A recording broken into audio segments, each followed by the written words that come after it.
SKP, dan mari kita simak bersama-sama paparan yang dilakukan nanti oleh narasumber kita. Mungkin pengantar sedikit ini, mudah-mudahan kegiatan ini bisa berjalan dengan lancar sampai selesai nanti. Dan sekali lagi kami mengucapkan terima kasih sebanyak-banyaknya Bapak Bu Adi Azmi SEMM atas kehadirannya, dan mudah-mudahan kedepannya nggak sampai di sini saja ya. Artinya mudah-mudahan nanti kalau ada informasi-informasi terkait dengan kepegawaian seperti itu, mungkin kami membutuhkan arahan maupun masukan, atau nanti kalau ada yang terkait dengan informasi dan pertanyaan-pertanyaan yang belum kita ketahui dan sebagainya, jangan sungkan-sungkan Pak ya untuk tetap mau hadir di tengah-tengah kita. Sekali lagi terima kasih Bapak narasumber dan Bapak Ibu sekalian, juga terima kasih atas kehadirannya. Sepatah kata untuk pengantar ini saya cukupkan. Saya akhiri. Assalamualaikum warahmatullahi wabarakatuh. Terima kasih kami ucapkan kepada Ibu Dekan, Ibu Dr. Endang Rahmiatun MHum yang telah menyampaikan pengantar sekaligus membuka kegiatan kita di pagi hari yang berbahagia ini. Bapak Ibu yang berbahagia, dan untuk kegiatan berikutnya ialah materi tentang sosialisasi tata cara penyusunan dan perhitungan dokumen SKP. Kepada Bapak pemateri Bapak Fuadi Azmi SEMM kami persilahkan. Beri tepuk tangan yang meriah Bapak Ibu.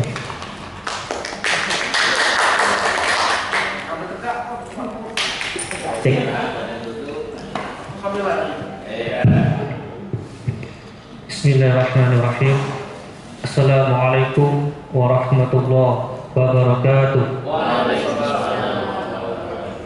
Innal hamdalillah nahmaduhu wa nasta'inuhu wa nastaghfiruh wa na'udzu billahi min shururi anfusina wa min sayyiati a'malina may yahdihillahu fala mudilla lahu wa man yudlil fala hadiya lahu. Asyhadu an la ilaha illallah wahdahu la syarika lahu wa asyhadu anna sayyidina Muhammadan abduhu wa rasuluhu la nabiyya ba'da. Allahumma shalli wa sallim wa barik ala sayyidina wa maulana Muhammad wa ala alihi wa sahbihi wa man ihtada bi huda ila yaumil qiyamah.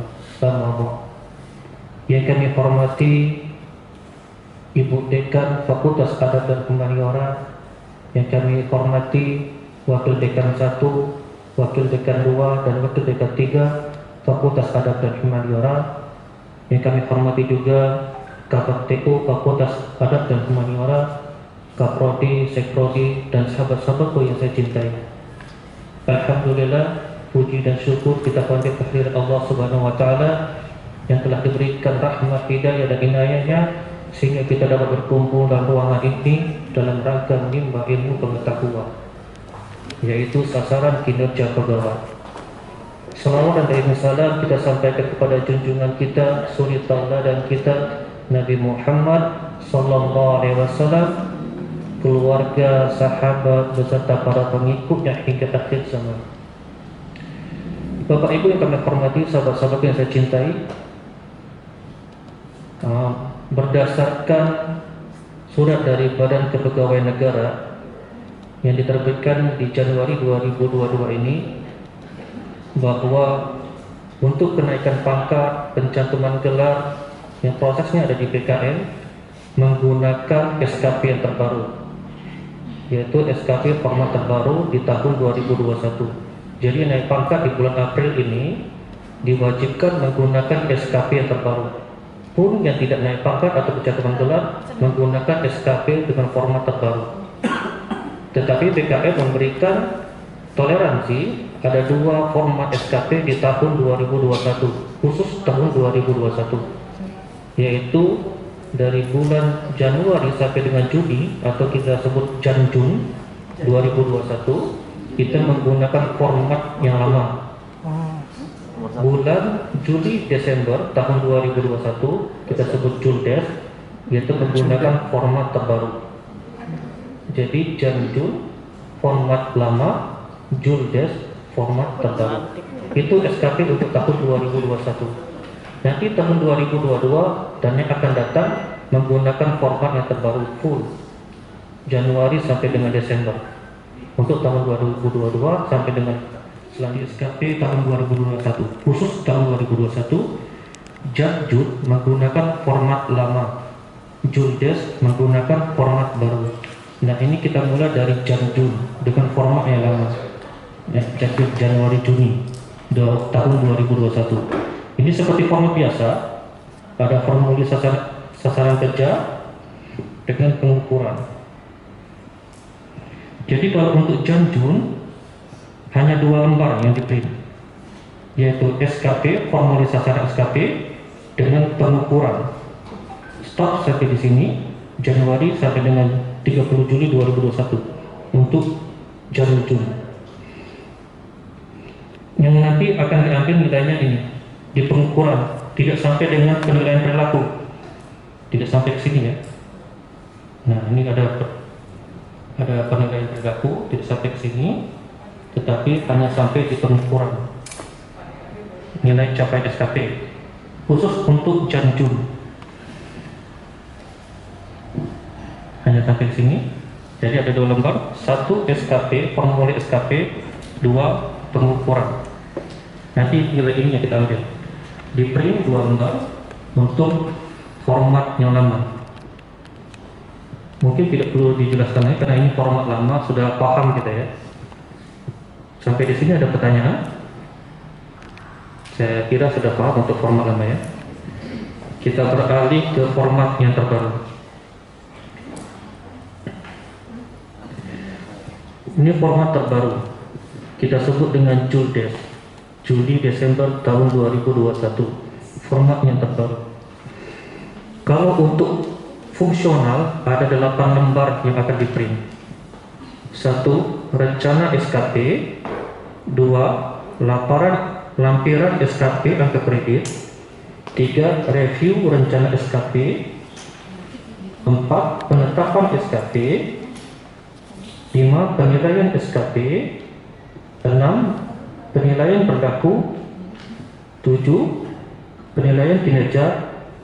Dan 8. Integrasi. Jadi ada 8 lembar untuk fungsional. Yang membedakannya ada lampiran angka kredit di sini, lampiran kredit.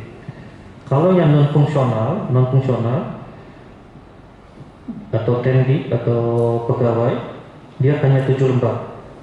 Rencana SKP, review, penetapan SKP, penilaian SKP, penilaian perilaku, penilaian kinerja, dan integrasi. 7 lembar yang akan di-print. Kita mulai dengan file yang pertama, yaitu rencana sasaran kerja pegawai.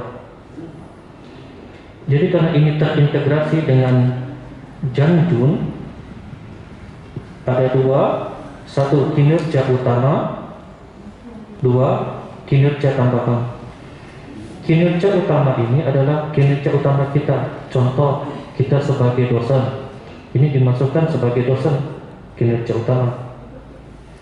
Kalau kita sebagai dosen pun merangkap menjadi dekan. Dekan itu termasuk di kinerja tambahan. Ini uraian tugas dekan di sini. Wakil dekan, kinerja tambahan juga. Kaprodi, sekprodi, ketua labor, kinerja tambahan. Kinerja utamanya adalah sebagai dosen. Termasuk fungsional yang lain, arsiparis, analis kepegawaian di kinerja utama. Kalau ada analis pegawai yang menjadi subkoordinator di kinerja tambahan. Rencana sasaran kerja pegawai. Karena ini terintegrasi dengan Janjun tadi, ini harus sama dengan SKP Janjun. Di apa nih, kegiatan jabatan ini di copy paste. Ada PDF-nya Pak di bagian Pak. PDF. Sudah. Ada. Sudah. Ini pakai print lagi nih, susah. Install RAL dulu, Pak Dokter. Install RAL dulu. Bang beli komputer Bang. Bukan, Pak Dokter, di HP itu install RAR, di Play Store RAR. Sip, langsung bisa. Yang dikirim di harddisk Baru pakai apa? nanti Mungkin buka, iya. Saya kalau bisa pakai laptop. Ini yang atau saya bisa. Sekalian praktek nanti. Nanti kita praktek perwakilan dari fungsional WinRAR. dan non fungsional. Apa namanya? WinRAR, WinRAR, WinRAR. WinRAR, Play Store, WinRAR, nanti bisa dibuka. Aku ini pintar, tidak perlu. Galak baca. Lalu apa kakak?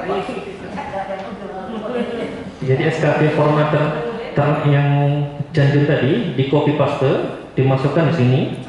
Yang membedakannya adalah kalau di SKP format lama boleh proses. Contoh apa? Membuat dokumentasi. Tapi di sini yang baru terdokumentasi. Kalau membuat dokumentasi masih proses. Jadi di sini yang terbaru terdokumentasi. Nah, jadi ini di copy paste yang lama. Nah, ini memfasilitasi. Jadi yang terbaru ini terfasilitasi. Dia ada dua. Kalau dia bersifat kualitas, gunakan persentase karena kualitas tidak ada benda. Kalau dia bersifat kuantitas, ada bendanya, gunakan kuantitas. Ini contoh sebagai non kuantitas, yaitu kualitas. Jadi kalau contohnya terwujudnya efektivitas organisasi, itu kan kualitas, tidak ada bendanya ya. Jadi menggunakan persentase. Persentase terwujudnya efektivitas organisasi. Karena itu targetnya 90%. Kalau buat targetnya silahkan, jangan terlalu tinggi ekspektasinya ya. Karena tadi pencapaian 100% termasuk baik. Di bawah 100% cukup. Ini hati-hati dengan target.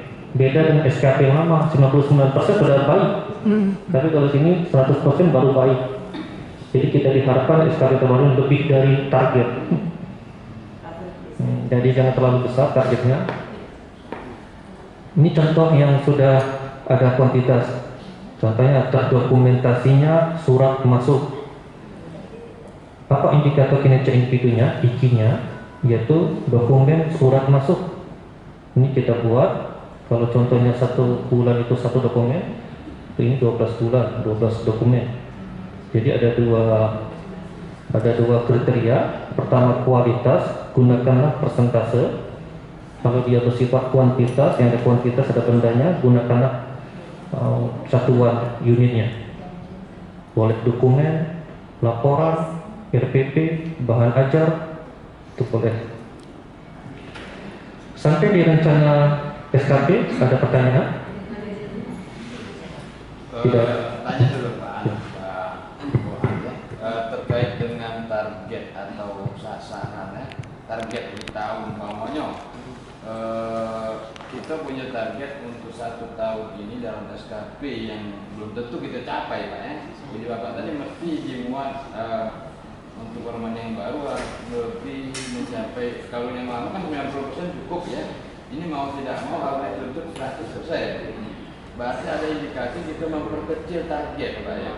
Kalau kemarin kan kita diminta untuk memasang target mau tidak mau harus mencapai, harus 100%, sama seperti kita mengisi LKP yang sudah berjalan selama ini di dalam aplikasi remunerasi itu kan, target harus 100% dan itu tidak boleh diotak-atik di bawah itu kan, yang dipegang oleh verifikatornya kan, bukan itu. Nah berarti kalau macam itu target itu memang diharuskan lebih kecil. Kalau apa namanya, sehingga capaiannya nanti bisa mencapai 100% itu Pak ya. Umpamanya saya ada tusi 7 dalam PMA 53 2015 tuh. Target saya dalam penilaian terkait dengan bawahan itu ada 3 orang. Kan itu kualitas Pak ya. Saya targetkan kalau dalam SKP lama itu 100%, bahwa penilaian saya terhadap 3 kasus ini harus tercapai 100%. Akan tetapi setelah ada perubahan alih fungsi eselonisasi ini tadi, sehingga kondisi struktur organisasi atau jabatan eselon 4 yang di bawah eselon 3 itu tidak ada lagi, sehingga capaian yang saya target tadi 100% tidak tercapai kan seperti itu. Nah gimana ya? Kan berubah mereka tuh kedudukan jadi alih fungsi tadi, entah jadi apa analis kepegawaian, entah aktivaris, kemudian dan seterusnya yang memang sampai dengan sekarang sudah banyak sekali, bahkan hampir keseluruhan, tinggal 2 kasus yang masih sebagai struktur, yaitu atas nama saudara Yunus dengan Harun pada saat itu terlantik sampai dengan sekarang. Ya pada salah itu dan juga terkait dengan capaian tadi. Nah, tentu ini akan mempengaruhi capaian yang sudah saya targetkan. Gimana itu caranya Pak? Jadi kan nggak sampai yang tadinya saya mau 100% karena diharuskan 100% capaian itu tadi untuk korelasi dengan terkait dengan format yang baru ini. Jadi satu pertama, SKP ini kan dibuat di akhir tahun. Jadi sebenarnya kita sudah tahu yang terrealisasi maupun belum terrealisasi. Jadi jangan dibuat imajinasi lagi. Jadi sudah yang terrealisasi. Jadi contoh kalau sudah 10 surat dan tercapai 10 surat, kita buatlah targetnya 10 surat aja. Tercapai dari 10 surat. Jadi termasuk baik. Kan SKP ini terakhir akhir tahun kan, bukan awal tahun. Jadi sudah tahu kita yang mana dicapai maupun yang tidak dicapai. Kedua tadi masalah penyetaraan. Selama ini penyetaraan ini belum ada tusinya yang tentang fungsional. Jadi sampai dengan tahun 2021 ini, unit bagi yang naik pangkatnya reguler, walaupun dia sudah penyetaraan dipersilahkan untuk naik pangkat secara reguler, masih dimaafkan oleh PKN sampai tahun 2022 ini, April 2022. Jadi yang seperti saya analis pegawai fungsionalnya, tapi tahun 2022 ini naik pangkat, boleh menggunakan kesempatan reguler. Berarti uraian tugasnya tetap uraian tugas kasub. Tidak masalah sampai dengan tahun 2022 ini, April 2022. Tapi setelah April 2022 baru pakai angka kredit. Jadi barulah mulai fungsional analis kepegawaian. Itu dari BKN ya, pengampunan dari BKN untuk kenaikan pangkat bagi penyetaraan. Ini bagi penyetaraan. Ini penyetaraan seperti kami penyetaraan. Dan tadi ada 2, memang betul ada 2 kasus yang belum fungsional, Pak Yunus dengan Pak Harun, memang betul. Tapi kami sudah ajukan, kami juga heran kenapa tidak turun SK fungsional, termasuk juga Kabak. Kemarin kami ajukan semua kasus dan Kabak itu untuk penyetaraan jadi fungsional. Tapi yang turun hanya kasub, dan satu-satunya Kabak kita yang jadi turun fungsional itu ada di Kabak kita sama Pak Kerman, dan itu juga masih proses untuk menjadi fungsional karena beliau SK fungsinya sudah terbit duluan. Nanti diproses dulu, kita juga belum tahu beliau jadi fungsional atau tidak karena masih ada proses. Dan mudah-mudahan nanti setelah April 2022 sudah jelas, pertahanan sudah jelas, fungsional juga jelas. Sebenarnya kita nunggu otak-otaknya. Kalau otaknya jelas, kita bisa lihat fungsional ini pas atau tidak. Selanjutnya di kinerja utama, dilihat di kinerja utamanya kegiatannya apa, motif kegiatan, outputnya apa, angka kreditnya apa. Jadi kalau satu di dosen itu biasanya satu nih pendidikan, ini terlaksananya pengacara, outputnya apa tuh pendidikan? Nilai mahasiswa. Nilai mahasiswa. RPS. Nah ini angka kreditnya berapa? Tadi BKD. Nah ya itu. PU juga ini dekan.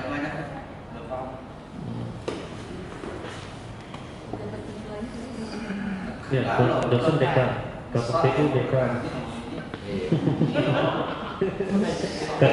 Kasupek baru banyak kali dekan. Bagaimana di lampiran SKP ini? Apakah ada pertanyaan? Nah, ya. Oh, saya udah paham. Karena di news ini paham. Kita lanjut ke poin yang ketiga. Itu yang tak paham. Langsung paham nggak? Review rencana SKP. Nah, ini beda review rencana SKP. Di sini membedakannya adalah nanti ada koreksi dari tim pengelola kinerja. Ini sama, kolom 2, 3, 4 di copy paste dari rencana. 2, 3, 4 copy paste Dari rencana SKP. Nah, di copy paste ke review. 2, 3, 4 copy paste. Copy paste. Nah, yang membedakan nanti ada koreksi dari tim pengelola kinerja. Dan tim pengelola kinerja ini di SK-kan oleh rektor, dan sebagai tim pengelola kinerja itu ada di kepegawaian. Kepegawaian itu yang PS, saya, Pak Imam, Pak Dharma, Widya, Pak Supartono, Pak Abdullah, yang PS di kepegawaian. Tim pengelola kinerja yang nanti akan mengkoreksi sasaran kerja pegawai di UIN Raden Kota Palembang. Ini dibuat salah satu saja. Iya, kami termasuk rektor kami yang jadi kami koreksi seluruh yang UIN. pegawai. Di bagian kepegawaian silakan dipilih. Silakan dipilih. Nanti mau saya yang koreksi boleh. Nanti dibuat nama saya di sini, nama ini pengelola kinerja.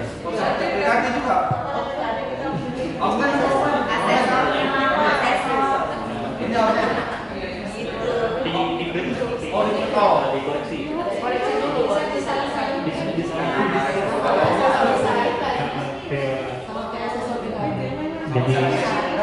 Jadi saya bimbingan. Ini kepegawaian jadi bimbingan. Giliran kami yang koreksi nggak sih dikoreksi. Iya memang sebagai PNS kan. Pegawai. Jadi kalau kata dicoret diganti, misalnya terwujudnya diganti, terlaksananya terpaksa diganti nih, terwujudnya jadi terlaksananya. Ini kalau contoh ya. Jadi dan ditandatangan oleh pengelola kinerja. Boleh saya, boleh Imam dan PS yang di bagian. Imam ini mantunya Pak Sofian. Sudah Pak Fian. Boleh. Nanti mereka yang koreksi. Kalau mereka setuju nanti diparaf, tinggal diparaf, semuanya diparaf, setuju tanda tangan, selesai.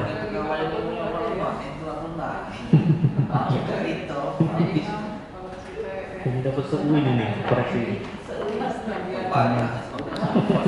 Penetapan SKP ini hasil dari review rencana SKP. Tadi kalau ada coret-coret, dicoret, diganti, di-print ulang, barulah jadi penetapan SKP.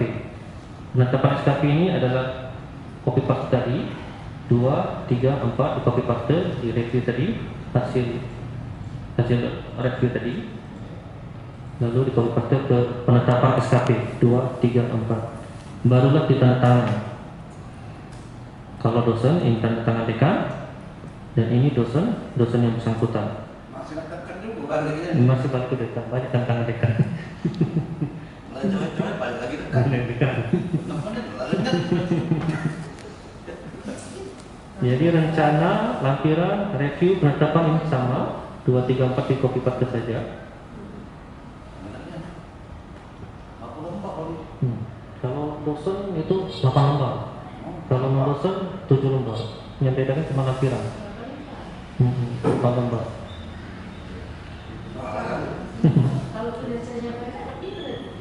Banyak kan lebih, kalau dia lebih. Di hitungan itulah sama kayak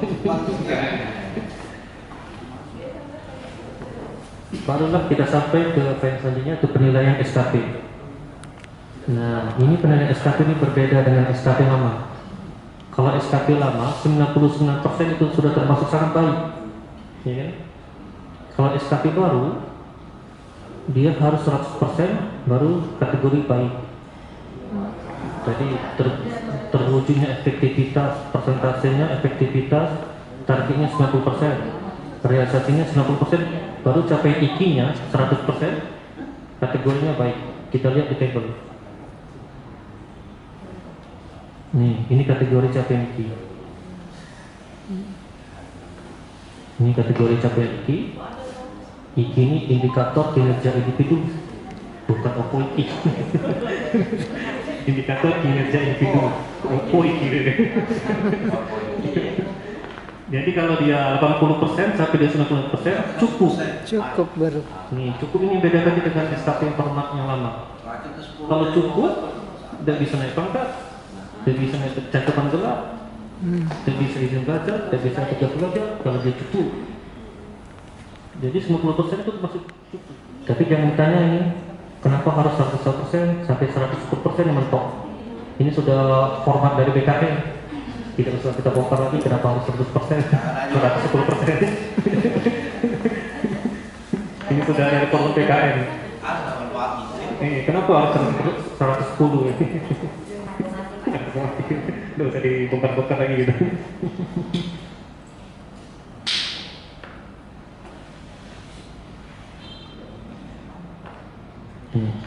Kalau dia 100%, kategorinya baik, rentang nilai capaian IKI nilainya 109. Ini kita buat nilai capaian IKI 109. Jadi kalau dia 100%, kategorinya baik, rentang capaian IKI-nya 109 nilai capaian IKI. Kalau dia cukup tadi, contoh ini 90%, kita buat 80%. Jadi 80%, jadi ini cukup. Ini kategori yang cukup. Ini jadi kategori yang cukup karena 89%, capaian IKI-nya 89%, 90 realisasi 80%, capaian IKI-nya 89%, kategorinya cukup. Cukup ini ada nilainya. Ini nilai cukup antara rank 70 sampai 89. Kita mau lihat ini ranknya ini 70 sampai 89 ini di manakah nilai kita? Pakai rumus. Nih, kalau rumus cukup, kategori cukup, inilah rumusnya. Nanti dihitung sendiri nih. mau kita lihat nilai 70 sampai 89 ini di manakah kita? Ini pakai rumusnya ini cukup. Begitu juga kalau lebih dari 100%. Contoh 101%. Ini tadi kalau ini kan 90, ini kita jadi 100. Nah, jadi 111%. Kalau dia 111%, kan di antara ini kan? Nah, sangat baik. Pakai rumus nih. Ini rumus sangat baik. Dihitung sendiri nanti. Nanti dapat nilai antara 110 sampai 120. Contoh kalau kita ini hasil kita nilai tadi, kita hitung tadi yang ini sangat baik. Contohnya mendapatkan nilai 111. Kita buat sini 111. Kalau dia sangat baik.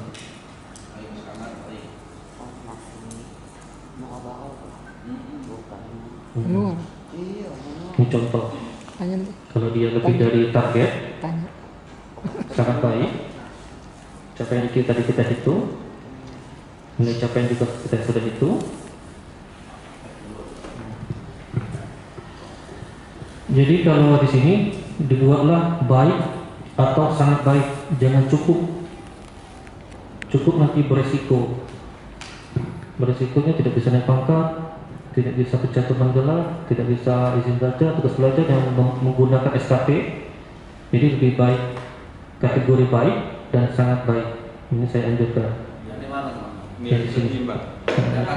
Yang kategori tadi. Jadi realisasi target realisasi itu minimal tercapai. Minimal tercapai atau lebih dari capaian target. Jadi minimal tercapai atau lebih dari capaian target. Jadi dia kategorinya baik atau sangat baik. Kalau mau juga sih boleh juga nih, cukup, tapi hasilnya nanti cukup juga. Cukup sampai di sini gitu. Tidak bisa naik pangkat, cukup. Ini saya anjurkan baik atau sangat baik, jangan sampai cukup. Lagian pula kan SKP ini sudah tercapai akhir tahun. Jadi kita tahu kan yang sudah tercapai maupun yang belum tercapai. Nilai tertimbang Ini yang tertimbang adalah rata-rata dari nilai capaian IKI. Jadi ini rata-rata nilai capaian ini dimasukkan di nilai tertimbang. Ini adalah kinerja utama. Tadi kalau dosen ini kinerja utama dosen, dan ini kinerja tambahan. Dia sebagai dekan atau wakil dekan di sini di kinerja tambahan. Oh, tambahan juga. Itu karena dia tambahan tugas. Kalau dia sebagai kepala perpustakaan apa namanya? Setiap yang di SK-kan sebagai tugas tambahan itu jadi kinerja tambahan yang di SK-kan. Kalau nambah-nambah? Nah, kalau nambah-nambah, udah usah dimasuk situ. Jadi masing-masing jaga orang tugas. Ini setiap yang di SK-kan kinerja tambahan. Ada pertanyaan juga nanti. Contohnya apa Pak? Kinerja tambahan Pak? Sebagai dekan, buat sini kinerja dekan apa nih? Tugas dekan. Ini sebagai sebagai dosen. Itulah ya. Boleh tanya. Ini sebagai dosen dan ini sebagai dekan. Kita wakil dekan. Ya, lihat sini. Cara ngitung nilainya juga sama yang tadi. Ini sama. Nanti juga dirata-ratakan juga. Nilai tertimbang itu rata-rata nilai capaian IKI. Ini contoh kalau dia rata-rata 109, maka rata-ratanya 109. Nilai akhir SKP. Ini nilai SKP jadi 109. Karena rata-rata tadi 109.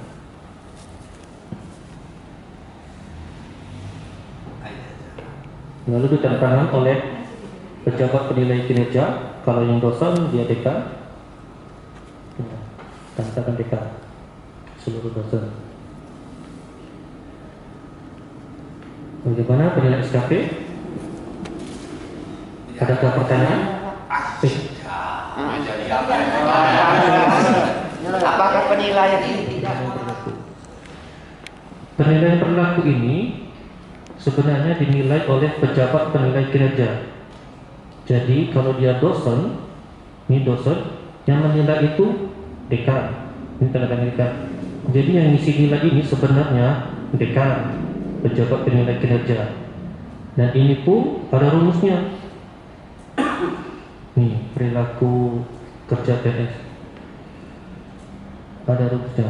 Tetapi kita tidak usah menggunakan jelimet rumus. Kita langsung saja membuat hasil.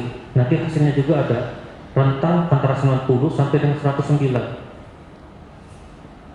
Karena juga proses ini tidak diperiksa. Jadi langsung saja diberi nilai yang terendah 90, tertinggi 109.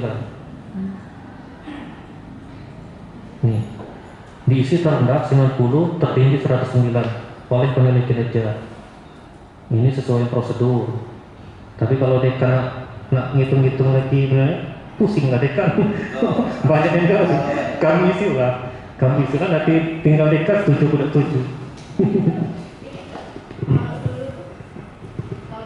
Kalau tahun kemarin nilai kinerjanya 96, ini minimal 96,1, 96,5 di atas 96. Jadi dia harus lebih tinggi di penilaian kinerja pegawai. Kalau penilaian perilaku boleh fluktuatif. Contoh orientasi pelayanan kemarin 90, sekarang 89, boleh fluktuatif. Karena ini diproses, proses untuk menentukan penilaian kinerja. Nah, yang tidak boleh turun di penilaian kinerja. Di sini nanti nilai kinerja pegawai yang tidak boleh turun. Dia harus lebih tinggi dari tahun kemarin. Ya, kita selesaikan dulu di penilaian perilaku kinerja. Khusus untuk kepemimpinan, ini yang tidak menjabat tidak usah diisi kepemimpinan. Kalau dia dosen murni itu tidak usah diisi. Ya, kalau dia pegawai, staf tidak usah diisi kepemimpinan. Jadi yang cukup diisi 1 sampai dengan 4. Kalau dia dekan, wajib isi wakil dekan, kaprodi, seprodi, ketua labor, dan di pimpinan lain wajib diisi pimpinan. Nilai perilaku kerja ini merupakan rata-rata. Kalau dia 5 poin tadi, rata-rata dari 5 poin ini dapatlah nilai perilaku kerja. Ditandatangan oleh atasannya, pejabat penilai kinerja. Sebenarnya ada rumus di penilaian perilaku kinerja, tapi tidak usahlah nggak usah pusing-pusing ya. Karena nanti nilainya dapat 90 sampai 109. Diisi aja, nanti diisi saja nanti 90 sampai dengan 109. Kita lanjut ke penilaian kinerja. Nah, di penilaian kinerja ini tidak boleh turun dari tahun kemarin. Ini biodata isi pegawai yang dinilai, atasan pegawai penilai, atasannya lagi. Kalau ini dosen, ini dekan, ini rektor. Kalau dia dosen. Nah, barulah penilaian kinerja. Nilai SKP, kita lihat nilai SKP kita ambil dari sini. Ini rata-rata tadi nilai tertimbang. Ini 109. Kita copy paste ke sini 109. Nilai perilaku kerja kita ambil dari sini, yang paling bawah nilai perilaku kerja, copy paste kita masukkan di sini nilai perilaku kerja. Nilai SKP ditambah nilai perilaku kerja, nilai SKP ditambah nilai perilaku kerja, dapatlah hasilnya. Yang membedakan ini kalau dia mempunyai ide baru. Ide baru ini di SK-kan oleh rektor. Barulah dia mencapai sangat baik penilaiannya. Jadi kita ini walaupun nilai kita di atas 100, di atas 90 sampai 120 ini, dia tidak bisa dikategorikan sangat baik, tapi tetap baik. Bisa dikategorikan sangat baik kalau dia mempunyai ide baru dan di SK-kan oleh rektor, pimpinan instansi. Jadi kita ini kalau dapat nilai sangat baik, masih balik-balik lagi ke baik, karena belum ada ide baru, tidak ada ide baru. Jadi rata-rata kita ini baik semua. Kalau sangat baik tidak bisa karena tidak ada ide baru. Kalau dia ada ide baru, dia dibuat ide baru. Contoh menemukan metode pembelajaran multidimensi atau apa lah maksudnya yang di SK-kan oleh rektor. Barulah predikat dia sangat baik. Predikat sangat baik. Nah, nilai kinerja pegawai ini 70% nilai SKP ditambah 30% nilai perilaku kerja. Dapatlah nilai kinerja pegawai. Nilai kinerja pegawai ini boleh lebih dari kategori yang tadi. Di antara 91 sampai 100 boleh. Contoh dia dapat nilai 100. Ini 100 seharusnya sangat baik, tapi tetap baik karena tidak ada ide baru. Ini ditekankan oleh penilai kinerja atasannya, pegawai bersangkutan atasan lagi. Ini kalau dia dosen, ini dosen, ini dosen, ini dekan, ini rektor.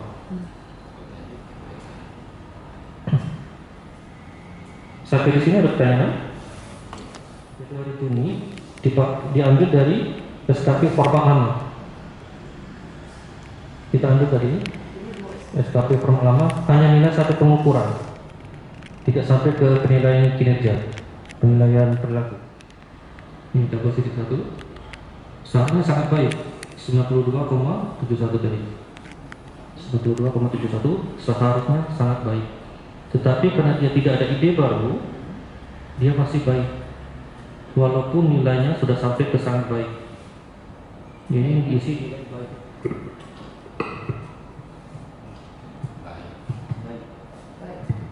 Terkecuali dia jadi ada ide baru. Di sini ada ide baru. Penemuan metode. Tanyakan yang langsung pun yang mana kan langsung itu. Kalau baik tidak baik. Metode terbaru dan disepakat oleh rektor, barulah di sini kita buat sangat baik.